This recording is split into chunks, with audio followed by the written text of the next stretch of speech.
Is it fair to say that what happened there was wrong, the city of Albuquerque knew it was wrong, and they went ahead and did it anyway? Yes. We never meant or intentionally meant to put anybody at risk. The implications are huge. It's a showpiece complex designed to tackle Albuquerque's homeless problem.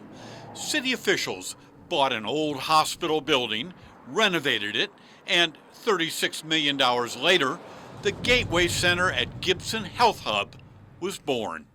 Ask anyone around City Hall about the Gateway Center, and they'll give you an earful. They say this is more than just a homeless shelter.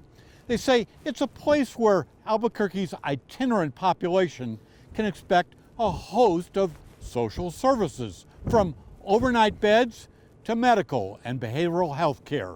But there's a dark side to the Gateway Center, and it's something city officials don't like to talk about. It's a secret buried behind the walls of this antiquated structure. After purchasing the outdated hospital building, the city spent $9.5 million renovating it.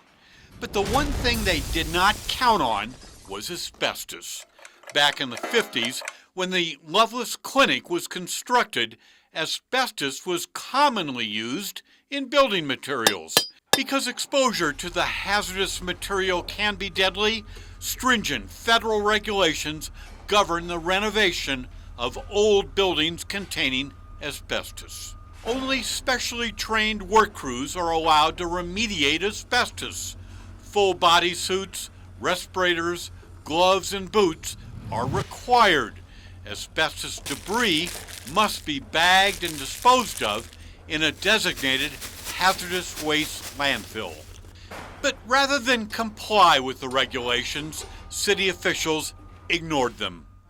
Christy Peck heads up New Mexico's Occupational Health and Safety Bureau.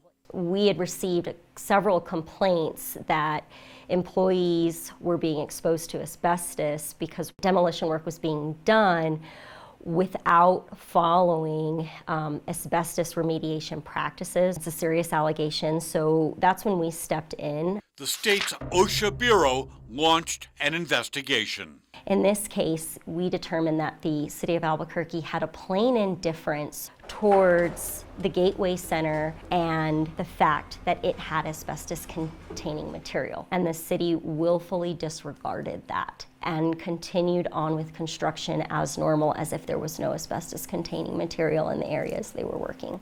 And that's a big deal. Huge. OSHA investigators found Albuquerque's violations were not just mistakes or lapses in judgment. OSHA found the city willfully disregarded the health and safety of employees and the public.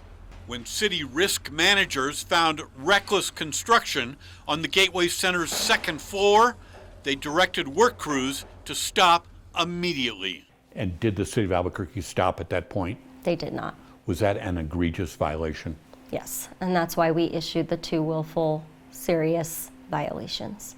Albuquerque was cited for 6 federal safety violations, including a failure to protect employees from exposure to hazardous materials and improper disposal of asbestos waste. Those construction workers, they didn't know that they were being exposed to asbestos because the city failed to identify that as an asbestos-containing regulated area.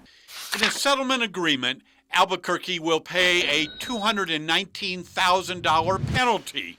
In addition, the city will spend $94,000 for asbestos testing and training experts, as well as another $180,000 over 3 years to provide medical monitoring for potentially exposed city workers and contractors. We will hold every employer accountable for failing to protect their employees for any hazards, and specifically for asbestos exposure in the workplace. There was never an intention or a willfulness on our part to put anybody's safety in danger.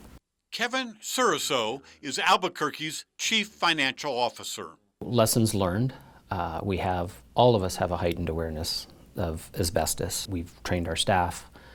We have a more robust system for bringing complaints forward. Folks know and understand the importance of these complaints and to take them very seriously. And so those are some of the changes that we've made to make sure or ensure that this doesn't happen again. OSHA fined the Gateway Center's general contractor, Consolidated Builders of New Mexico, $331,000 for its role in the asbestos violations.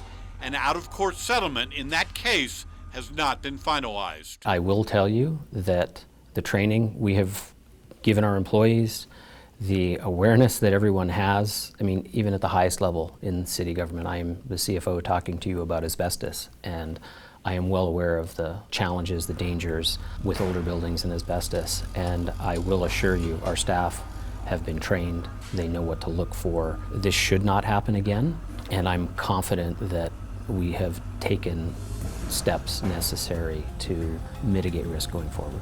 We're doing inspections, and we're going to cite employers as applicable for the hazards that we find, and we're going to hold every single one of those employers accountable no matter who they are. Even a big city like the city of Albuquerque. Even a big city like the city of Albuquerque or a small municipality, we're looking at everybody, and we want to make sure that all employers are providing a safe working environment for their employees. Larry Barker, KRQE News 13.